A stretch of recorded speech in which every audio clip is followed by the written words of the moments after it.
ಅದರ ಅರ್ಥ ಏನು? ತಾವೇ ಹೇಳಿ. ಅದರ ಅರ್ಥ ಏನು? ಯಾರ ಹತ್ರ ದಾಖಲೆ ಇಲ್ಲ ಈ ದೇಶದ ಪ್ರಜೆ ಅಲ್ಲ ಅಂತ ನಾವ್ ಹೇಳ್ತೀವಿ. ಈಗ ನಿಮ್ಮ ಹತ್ರ ದಾಖಲೆ ಇರ್ಲೇಬೇಕಲ್ಲ. ನಾನು ಇಲ್ಲಿ ಹುಟ್ಟೀನಿ ಅಂದ್ರೆ ನಮ್ ತಂದೆ ಇರ್ತಾರ, ನಮ್ಮ ಅಜ್ಜ ಇರ್ತಾರ, ನಮ್ ಮುತ್ತಜ್ಜ ಇರ್ತಾರ, ನನ್ನ ದಾಖಲೆ ಇರ್ಲೇಬೇಕು. ಯಾರ ಹತ್ರ ದಾಖಲೆ ಇಲ್ಲ ಅವರು ಈ ದೇಶದ ಪ್ರಜೆ ಅಲ್ಲ.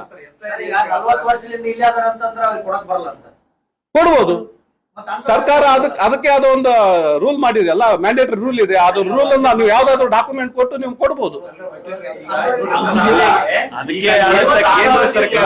ವಾದ ಇಷ್ಟೇ, ಈ PRC ಏನು ಪರ್ಮನೆಂಟ್ ರೆಸಿಡೆನ್ಸಿ ಕೊಡ್ತಾ ಇದ್ದಾರೆ, ಕಂದಾಯ ಇಲಾಖೆ ವ್ಯಾಪ್ತಿಯಲ್ಲಿ ಕೊಡ್ತಾ ಇದ್ದಾರೆ, ಇದು ನಮ್ಮ ದೇಶದ ಆಂತರಿಕ ಭದ್ರತೆಯ ಸವಾಲಾಗಿದೆ.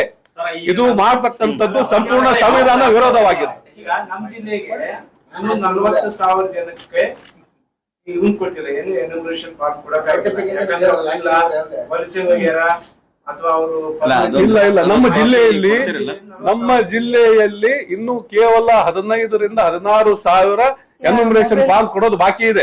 ನಿನ್ನೆ ಸಾಯಂಕಾಲದ ರಿಪೋರ್ಟ್ ಬೇಕಾದ್ರೆ ನಿಮ್ಗೆ ಕಳಿಸ್ತೀನಿ. ಕೇವಲ 16,000 ಎನ್ಯುಮರೇಷನ್ ಫಾರ್ಮ್ ಕೊಟ್ರೆ 11,93,000 ಮತದಾರ ಎನ್ಯುಮರೇಷನ್ ಫಾರ್ಮ್ ಮುಟ್ಟಿದಾಗುತ್ತೆ. ಅದರಲ್ಲಿ 13,000 ಏನಿದೆ ಅದು ಕೆಲವೊಂದು ತೀರ್ಕೊಂಡಿರೋದು, ಕೆಲವೊಂದು